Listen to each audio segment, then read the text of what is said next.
Well, kia ora and welcome into the Harness Half Hour, proudly brought to you by HRNZ Marketing. Our guests today are Reg Caldow, Nicky Chilcott, Grant Anderson of the Kaikoura Trotting Club, Taitlyn, Hanara and bookmaker Richard Wilson. But now, here are today's headlines. The new Brighton Cup went the way of Let's Spend the Night Together on Friday night. Trained by Robert Dunn and driven by Jim Curtin, the 6-year-old gelding by Washington VC has now guaranteed himself a start in this year's New Zealand Cup with the win. The Ordeal Cup on Friday night saw a competitive field compete. It was won by Mark Cooler for the Ford team by a nose over Harry Sull, and there was a dead heat for third between Habibi Inter and Destiny Jones. Star Galleria started his Cup campaign in grand fashion with a tidy New Zealand record win at Alexandra Park on Friday night. Trained by Stephen Reid and driven by Tony Herlihy, it was the gelding's 12th win from just 22 career starts. And Lazarus finished second at his most recent start in Canada on Sunday. Trainer Jimmy Tactor was happy with the run and indicated the horse will now head back to Indiana for the Hoosier Park Derby this Saturday in New Zealand time. It's my pleasure to welcome onto the podcast this week the co-owner and breeder of Star Galleria and Reg Caldow. Reg, congratulations on the win on Friday night. Of course, breaking his own record. You must be thrilled. Well, it is a thrill, isn't it? For the time that he went, breaking the record by 3 seconds, but on the other hand, it was a hard run first up, although he'd had 2 good trials. But he's fine. He's come through it well, so we're happy, and we'll just take it as it comes from here. Did Stephen give you any feedback after the race with he potentially thinking it was too hard too soon for him? It's opinion. He seems to have come through it well, but it's the fact that if you break a New Zealand record by 3 seconds, you've had a hard run. They were going up front, and clearly the horse in the straight, he wanted to be there and didn't want to be beaten, so he did it himself, and you can see that from the video of the race. And so, we've now got to bring him back to reality.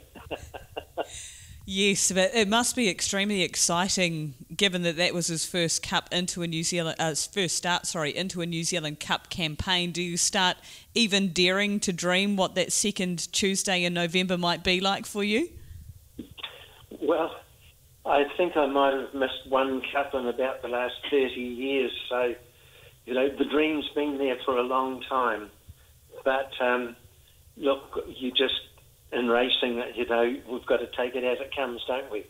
And on the day, I know that we will be there with a runner's chance and take it as that, so that if we get lucky, it'll be a wonderful thrill to enjoy.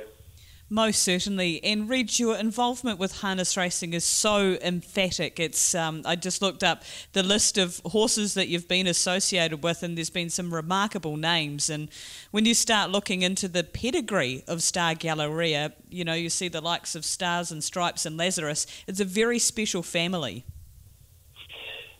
Yes, it is a wonderful family, and it does go back to Starlit Night when I bought her. She was a 4-year-old. She had been unable to start a race career because she'd hurt herself, and I bought her at that stage, and Stars and Stripes was in his 3-year-old year and starting to do things really well and starting to win derbies. Then, of course, along later came Light and Sound, and both were horses of the year for both 2- and 3-year-olds. So I knew I had a lovely broodmare blood-wise, but we just had a terrible time with her trying to get started. And I went for nearly 7 years before I actually got a live foal.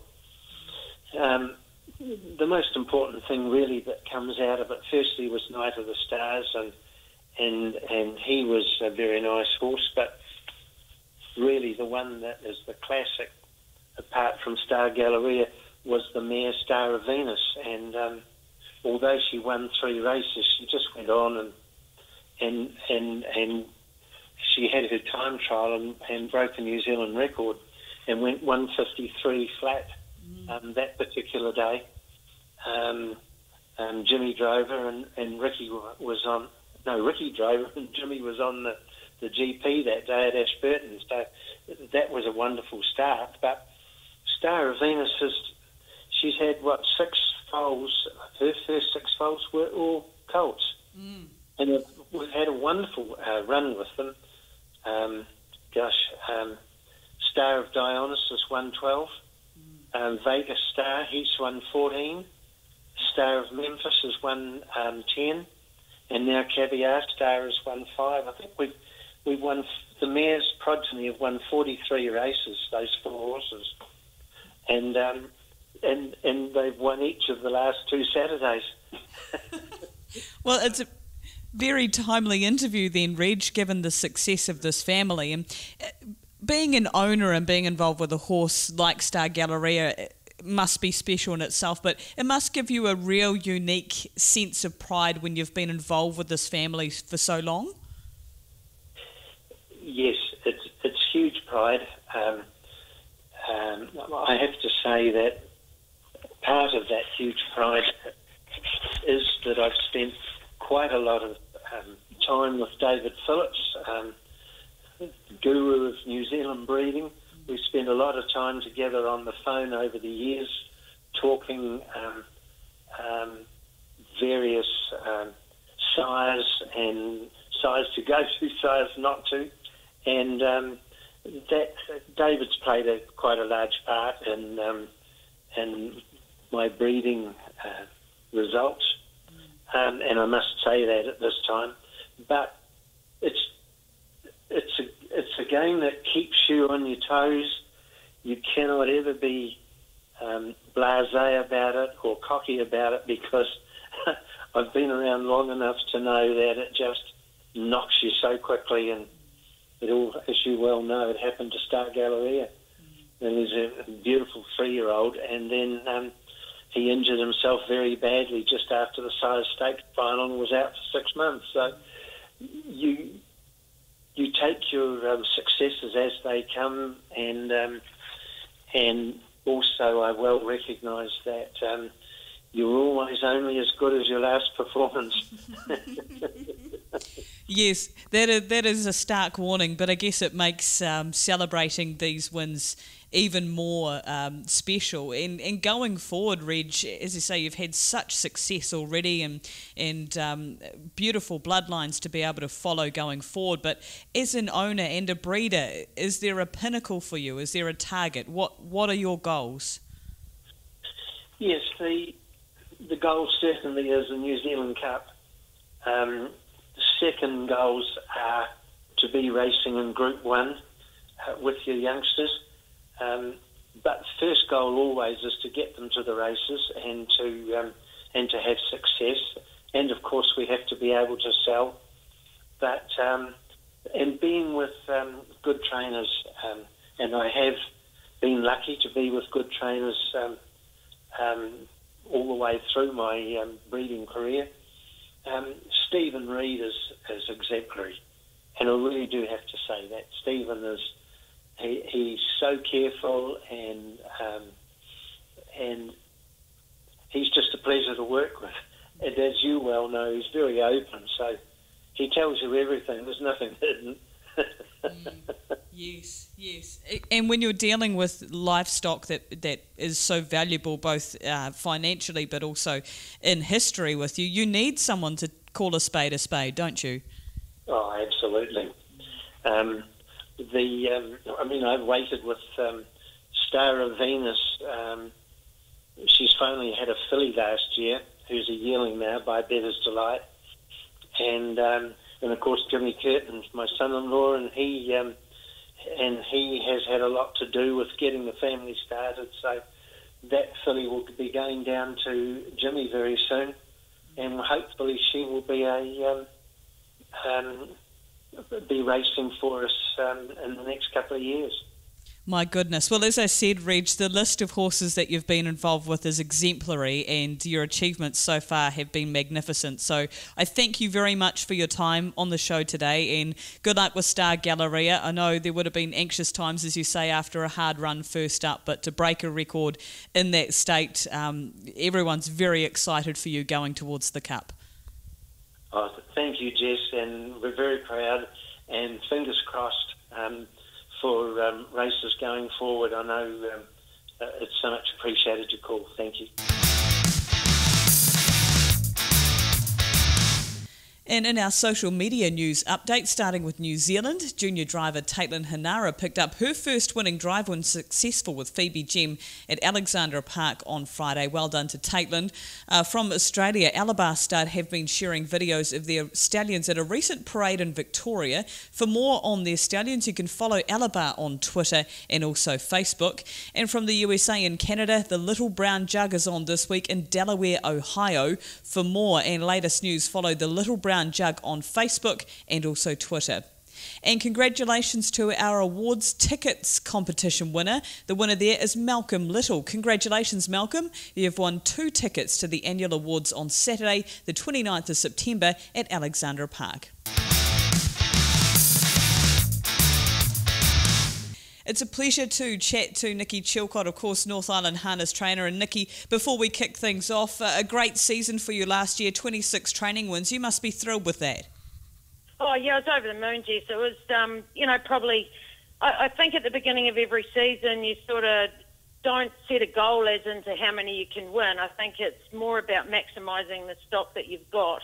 And, we probably didn't have a super great team, but the ones that were there certainly probably punched above their weight, so it was great. And of course we had a couple of additions, or one addition jump in at the end of the year that just sort of topped our season off nicely. So no, look, overall, we set goals as into how many we thought the horses, each an individual one, could win, and they certainly did that and some. So no, very good year, onward and upward. Finally seeing a bit of sun, so yeah, it's making us get a spring in our step again. Well, that's good to hear, Nicky. And before we delve into the stable stars of the moment, how many horses have you got in work there at the moment?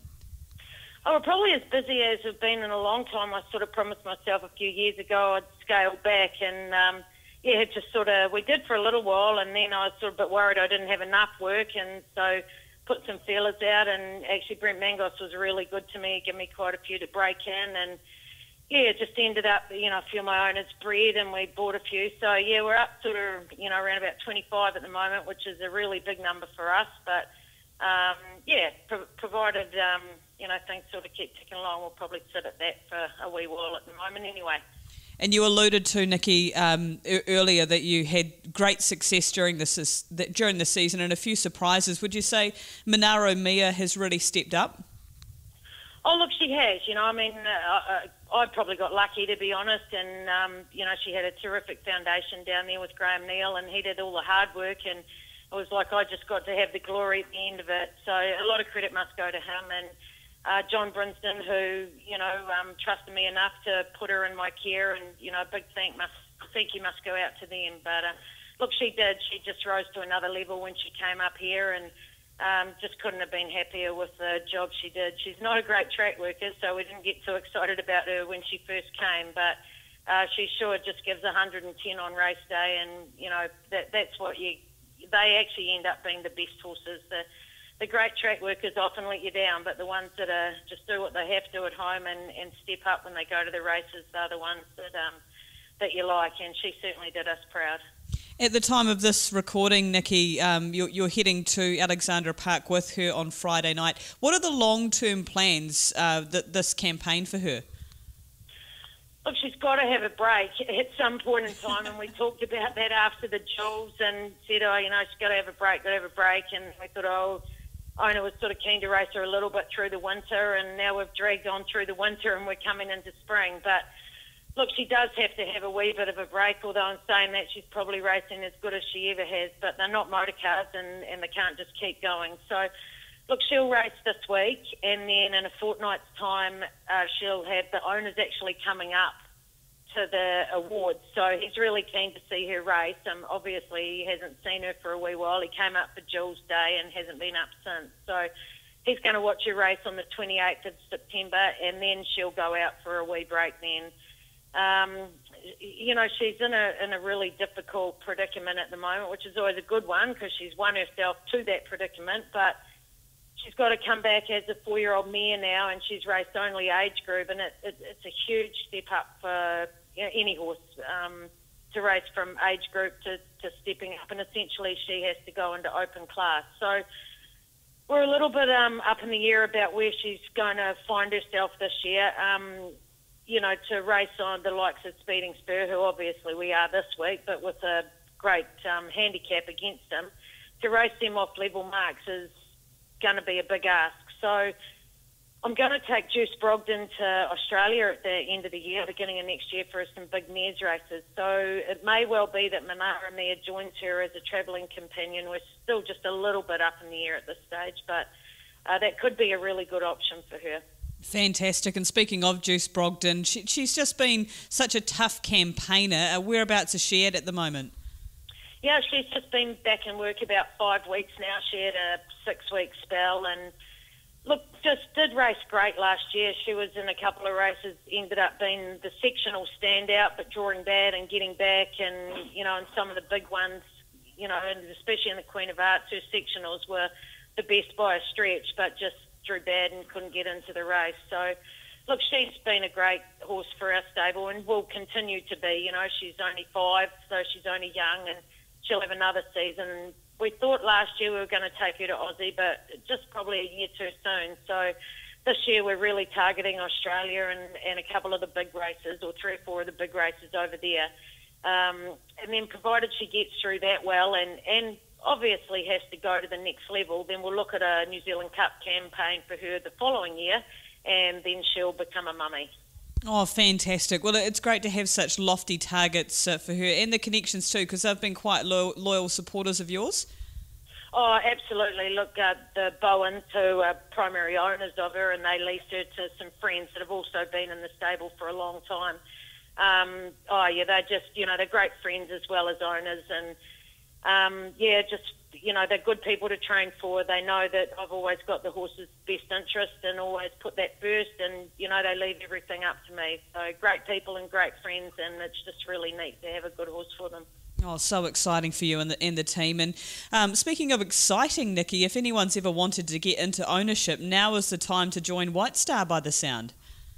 Oh, absolutely. Look, we've had a couple of horses that we've had up for lease lately, and a few people have jumped in, and we've got a few new people in, and it's just amazing how it snowballs. People get in and have a good time, and then they get their friends in, and, with the expense of racing a horse, syndicate's the way to go, and the good thing about it is you can spend as little or as much as you want.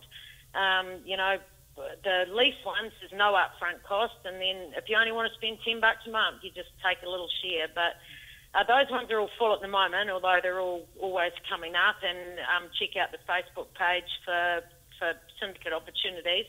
But we have got a couple of weanlings, now yearlings actually, time flies, that have still got a few shares left in them.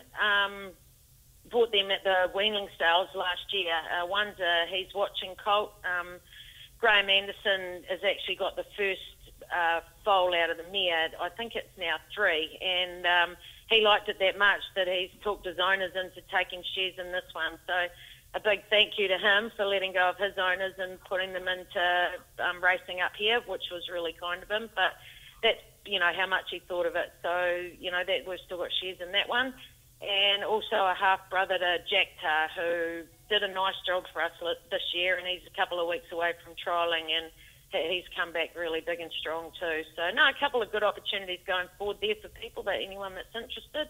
A lot of fun at whatever expense that you can afford. I guess the main message is, Nicky, a lot of people listening to this will feel a bit nervous, or feel like if they haven't got a lot of money to spend that they're not really wanting to approach trainers. But as you said, there's no share too small, and you encourage people just to give you a call and find out more. Oh, absolutely. Look, it doesn't matter if you own 1% or 100%. The thrill of getting a winner in that is it's exactly the same. And, you know, it's been really neat for me. It's the camaraderie and the friendship that people make. And you know, people have been in my syndicates and ended up making long-term friends of people they'd never met before, and the horses have brought them together. So, no, it's certainly not about a cost, and there's no way myself or any other trainer would ever make you feel inferior because you've only got a small share. At the end of the day, you're a part of it, and without the people out there and the owners taking big or small, we can't do what we can. So, no, big or small doesn't matter to us. You're all as equally as important. Oh, that's such a great message, Nicky. So hit up the Facebook page, or if you see Nicky at the races, then strike up a conversation. And finally, we've got to very excited to announce the Teal Pants campaign for 2019 will be running from the 1st of Feb through to the 11th of March. And Nicky, once again, you're on board as an ambassador.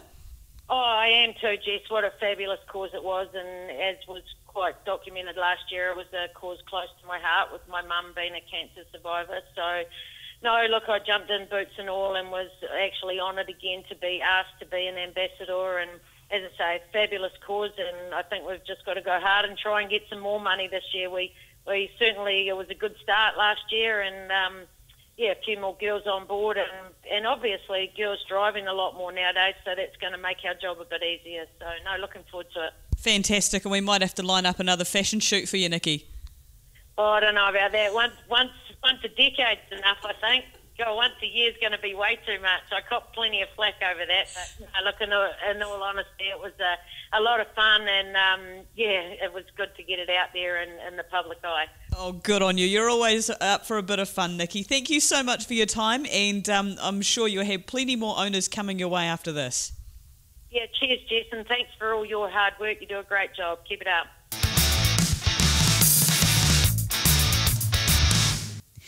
One of the highlights on the annual racing calendar is the now 2-day meeting at South Bay Racecourse for the Kaikoura Trotting Club. And joining me on the podcast this week is Vice President of the Kaikoura Club in Grant Anderson. And Grant, how are preparations going with the team? Yeah, good morning, Jess. Beautiful day here again in Paradise. Yes, everything's good. We get our final track inspection next week, but everything's up and running. All the facilities have been improved, as people would have noticed last year, and we're just waiting for everyone to turn up now. And I guess that the big bonus this year, Grant, is the fact that you've got over the woes with the roading, and everything seems pretty much business as usual for the town. Yeah, it is, Jess. We've still got quite a few workers in town. There's bits and pieces that still have to be done, and there probably will be for quite a while yet. But, I mean, as people probably know if they've already driven through here, I mean, the improvements, especially on the north side, are just absolutely phenomenal. So the big picture looking ahead, and it was a terrible thing to happen, but there are going to be benefits long term. And were you happy, just touching briefly on last year, Grant, were you happy with the patronage of the meeting given all of the challenges with roading and accommodation and the likes? Well, the thing was, Jess, we talked to other people that had things going on, like the Classic Hop, which they run in Kaikoura, which is actually this weekend. They reckon they were down by approximately 50%. So using that as a benchmark, we were way above 50%, and we thank everybody for coming and helping us out last year. That is fantastic. And of course, dates for this year, many people will be keenly anticipating the 28th, which is Sunday, 6 races on that twilight meeting, and Monday the 29th of October, which is your Kaikoura Cup Day. And I guess the repetition we put out each year, Grant, is that you've got to be really quick with that accommodation booking. Yeah, you do, Jess. Just to be safe, I mean, if you intend coming here, I mean, get hold of our Secretary, Geraldine, or contact the local businesses direct yourself. But as far as people coming with horses are concerned and wanting to stay over or wanting to race both days, I mean, we're more than happy to accommodate other trainers. We will find paddocks. We will find places for them to go. And we've also got the new stabling down there, which was in use last year, and people that were here realised the facilities have been really upgraded, so that there is somewhere to leave your horse, But if you are just coming to watch the marvellous racing we have, best idea would be get in early, because we're hoping things will get back to normal and our numbers will get right back up there. Fantastic. So the key message there, if you're a trainer or an owner and you're wanting to start your horse, get in touch with the club, and you can find that the stabling for your horse and accommodation. And I guess big question for people every year, Grant, is are they able to still camp within the course? I know there's a small fee just to cover costs, but is that still available this year? Yes, well, we race Sunday, Monday, as you said, Jess, but Tuesday the camper vans start arriving. And we thank them very much for coming. There is parking in the middle of the course. There is a toilet facility there. There is water available. We do charge $10 a night for the camper vans, but, I mean, what we put on with the 2 days racing, it's not a deterrent at all. Brilliant. And I know for many people this is a bucket list experience, so people from all over New Zealand, it's easily accessible from Christchurch. It's just a short trip up the road if you're wanting to fly in and head up for the day, or for both days in fact. And Grant, I thank you very much for your time. I'm guessing it's a pretty busy time for you and the committee putting in the tireless hours, because you wouldn't be in the position you are putting on a race meeting without all of that help. No, true, Jess. I mean, it all comes back to the committee and the hours that are put in. We may only have an annual race meeting, but, I mean, there's a lot of work goes on behind the scenes. We're extremely lucky with our sponsors. We have Fast Track come on board with us this year on the Sunday.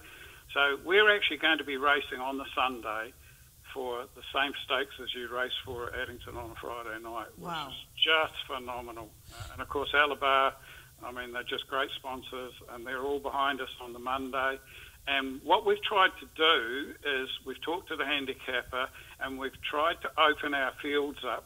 Because we're basically running 16 races, what we want to do is cater for every single horse that wants to come here. There will be a race for them. We have tried to sort the program so that it suits every horse. Brilliant. Well, that is great to know. So if you've got any queries, if you want to find out where you can stable your horse or even stay, contact the club. Geraldine Stanbury will be your best option in the first instance, but anyone on the committee, I'm sure, will be happy to help you out. Grant Anderson, Vice President of the Kaikoura Trotting Club, thank you for your time, and I can say hand on heart, I'm very much looking forward to it. I'm sure most of the country are counting down the days. Yes, well, last year we had Lazarus here, as you know, Jeff. I mean, absolutely phenomenal for the club, and we thank Mark and Natalie for bringing him.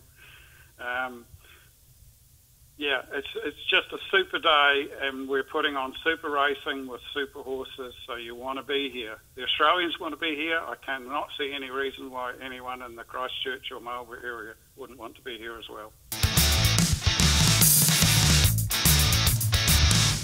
Well, one of the milestones that we're highlighting this week was the first win for junior driver Taitlyn Hanara at Alexandra Park last Friday. Taitlyn, I know it's a silly question, but how are you feeling after the first win? Yeah, pretty good. The head's come back down to ground level now, so yeah. Does that mean you have to get back up and go to work again? Yeah, pretty much. It was good I had the weekend off, and then I woke up this morning, I was like, all right, now I've got to get back to ground level. Good on you. And did you have any family or friends there to enjoy the milestone with you on Friday? Yep, I had my mum there, and one of the ladies that I pretty much grew up with around the farm, which is one of Mum's best mates. So that was pretty cool. Oh, brilliant. And I guess it would be pretty emotional for them, being there for that amazing achievement. Yeah, it was, especially for Mum, because she was also at the New Zealand Cup with me when I won the New Zealand Cup on my pony, and she was pretty buzzing. I can only imagine. And you mentioned kids' carts then, Taitlyn. So the harness racing journey for you, even though this is your first win as a junior driver, you've been involved in the industry in a long time now. Yeah, I've pretty much grown up around Dave and Claire with all their horses that they've had. And I spent 14 years in kids' carts, so I've got the background behind me. Wonderful. And how did you get involved in kids' carts? Was there a connection with harness racing there? Yeah, Dave. he took me and my brother and sister to the first ever kids' carts nights down at Counties, and I've just been hooked on it since. My goodness, so that would have made Friday night even more special, given that you were able to win that for Dave and Claire McGowan. Oh yeah, it was a huge honour, really. Yeah. And how influential, alongside giving you a career working with them and being involved with kids' carts, do you get quite a lot of advice from both of them? Yeah, I do take in a lot of advice from them, especially the physio kind of work that Claire does on them. Mm-hmm.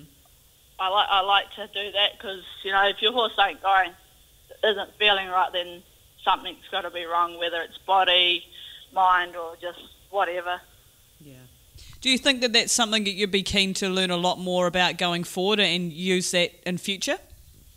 Definitely. I love to definitely really learn on the physio side of stuff, so it's quite good working alongside Claire with that sort of stuff.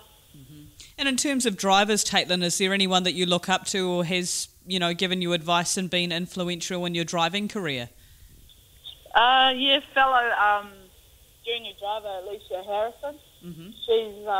She gave me a couple of tips on VB Gem when I drove her my first start, and so she gave me a bit of advice for that. And yeah, Andre Potama helps me out with some advice as well as like Zach Butcher and all them. Oh, brilliant. And going forward, I know that's win one under the belt and there'll be many more to come, Taitlyn, but are you looking to carry on with driving and maybe head into the training area one day? One day with the training, yeah, I'd love to do that, especially once I've got a bit more, like I said earlier, the physio work under my belt, because that'll be a lot of knowledge as well with the horses. Brilliant. Well, it's a remarkable achievement to have that much involvement in harness racing at such a young age, Taitlyn. So congratulations on the win, and I'm sure there are many, many more to come your way. Fingers crossed.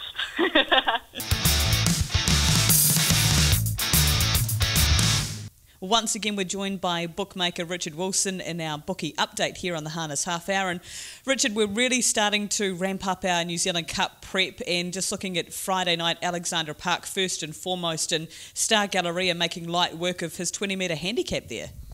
Exactly, Jess, and smashed his own New Zealand record by about 3 seconds. So, he's looking really good to go on from there. Many punters over the moon with that, most notably the one punter who had $19,000 on him at $1.35, so he'd be very happy. And certainly good to have some Auckland and North Island key interest in the Cup. We haven't had that for a couple of years. They've sort of been place hopes at best, so this one looks like a real top show. He's equal second favourite now for the Cup. Looking good for the Cup. Apart from that, the early races were the ones where the punters were all over us, really. There was plenty of punters on Power Dreaming in race 2. He opened at $9.80, very bad result for us, closing at $6. Then Speeding Spur, he was $3 into $2.60. Chevron Supreme kept most punters going there, where he was winning race 4 at $1.50. And then once again, same as last week, there was a switch flicked somewhere around the world, and things picked up for us. Some big bets to miss out were $6,000 on Make Way at $1.90, $5,500 on the Lone Ranger at $5.50, and there was $4,000 on I'm All About the Base at $2.30.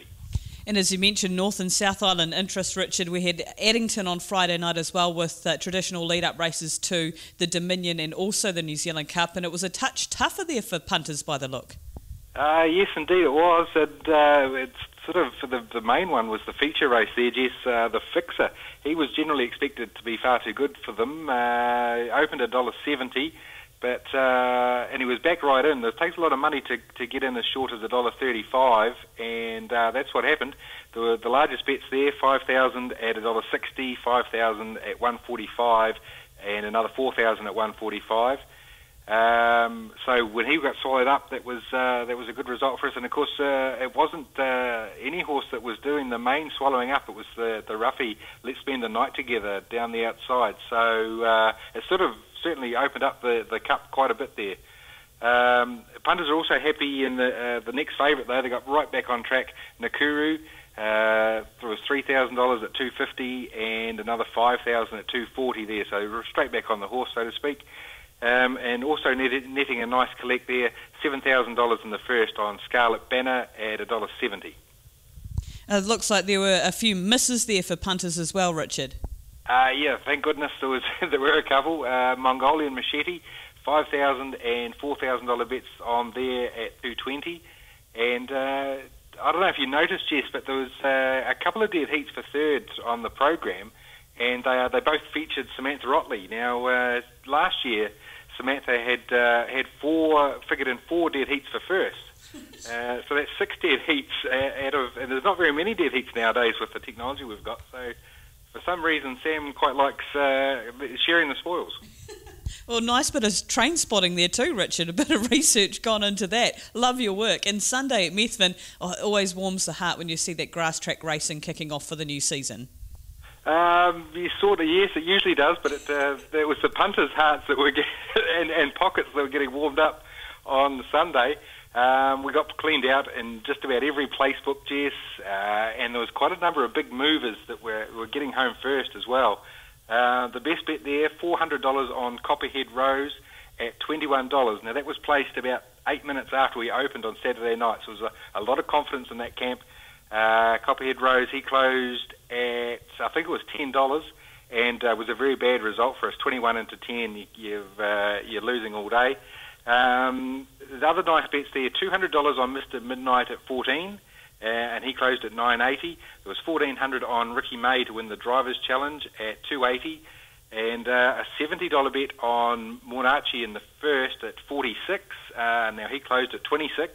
And another good one was $300 on Gorilla Playboy at $9.20, and he closed at $7.50. So there was some big moves there, and the punters are all over them. Yeah, not many large bets, but there were a couple of misses again that kind of got you out of trouble. Yeah, just lessened the blow, so to speak, Jess, is all they did. $5,000 on Gold Chain at $1.80, and there was $5,000 Phoenix, Arizona at $4.50, and a $3,000 bet Motu Great Sensation at $11.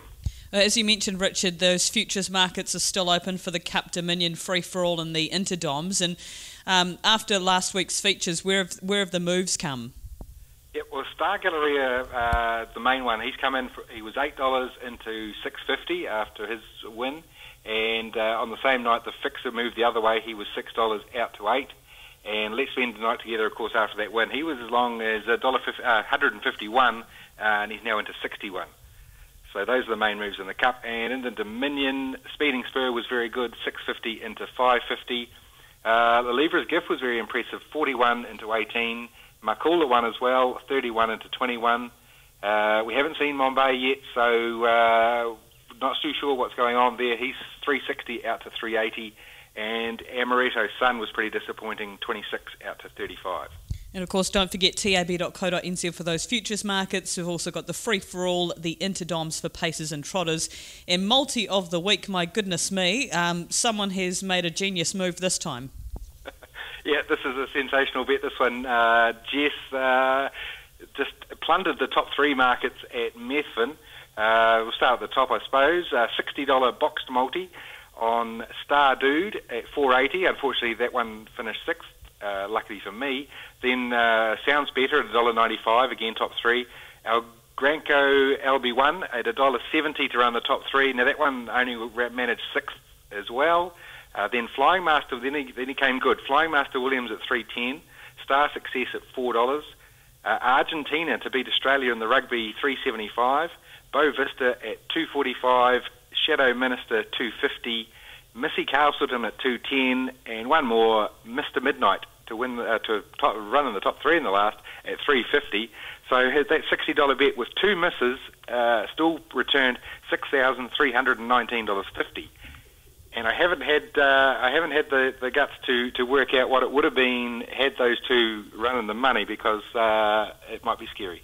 Yeah, I don't blame you at all. So one rugby wager in that multi, but $60 turned into $6,000. That is outstanding work by that punter.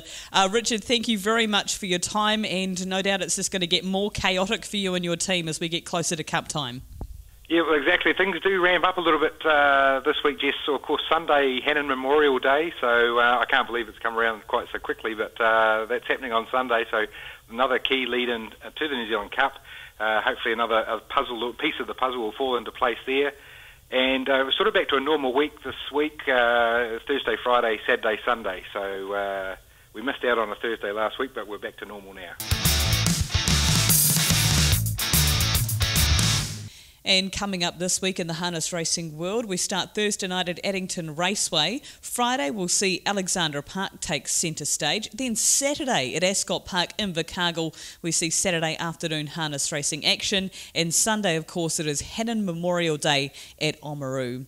Don't forget also this week, Anthony McDonald and his wife Amy have arrived in New Zealand. Their seminars will be held in Invercargill, Christchurch and Auckland, starting with Invercargill this Friday night, starting 7 p.m. at the function centre there. If you want to find out the future of finding new owners, tips on self-promotion and owner communication, or just come and listen to an empowering public speaker, you need to attend these seminars. For full information, you can RSVP as well to me, jess@hrnz.co.nz, or consequently you can just rock up to any of their seminars as well.